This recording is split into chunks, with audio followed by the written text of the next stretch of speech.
दोस्तों, आज मैं बनाने जा रही हूँ दाल भरी पूड़ी। आइए देखते हैं इसे कैसे बनाना है। दाल भरी पूड़ी बनाने के लिए सबसे पहले एक कढ़ाई में 2 चम्मच ऑयल डालेंगे। ऑयल गर्म हो गया है, अब इसमें 1 टेबल स्पून जीरा डालेंगे और इसे थोड़ा चटकने देंगे।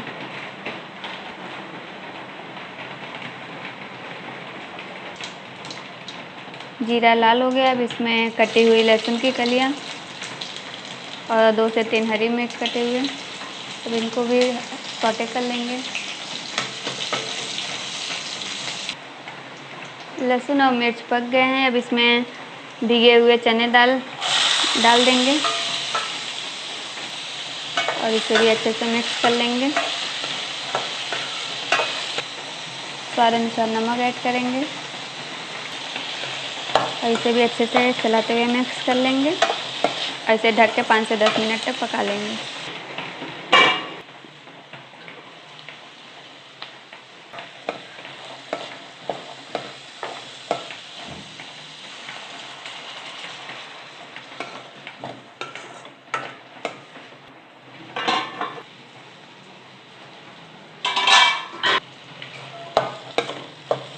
अब दाल पक गया है, अब इसे अच्छे से मैश कर दें। दाल को पकाने के लिए मैंने 1 कप पानी का यूज किया है। अब गैस को ऑफ कर देंगे और इसे ठंडा होने के लिए छोड़ देंगे। ठंडा होने के बाद इसे हाथों से अच्छे से मैश कर लेंगे। चने की दाल को गरम गरम ही इसे अच्छे तरीके से मैश कर लें। अगर आप इसे ठंडा होने के बाद मैश करेंगे तो अच्छे से मिक्स नहीं होगा। अभी चना की दाल अच्छे से मैश हो गया, अब इसे एक दूसरे प्लेट में निकाल लेते हैं।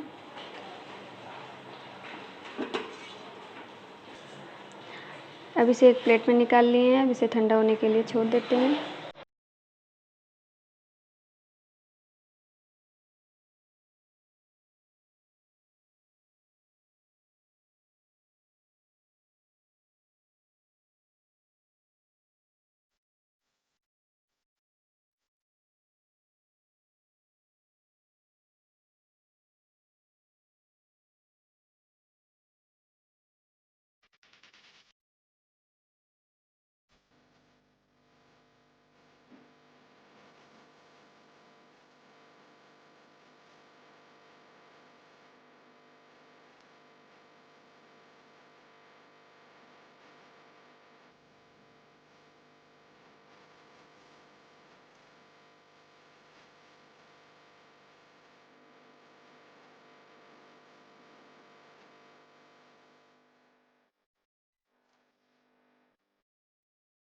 दाल भरी पूड़ी बनके तैयार हो गया है। आप इसे सॉस या हरी चटनी के साथ सर्व कर सकते हैं। अगर आपको हमारा ये वीडियो पसंद आया हो तो हमारे वीडियो को लाइक और शेयर करना ना भूलें। अगर आपको ऐसे ही और वीडियो देखना है तो हमारे यूट्यूब चैनल जे जे किचन पे जाके चेकआउट कर सकते हैं। मैंने लिंक अपने इंस्टाग्राम ID ज्योति जायसवाल पे दिया है।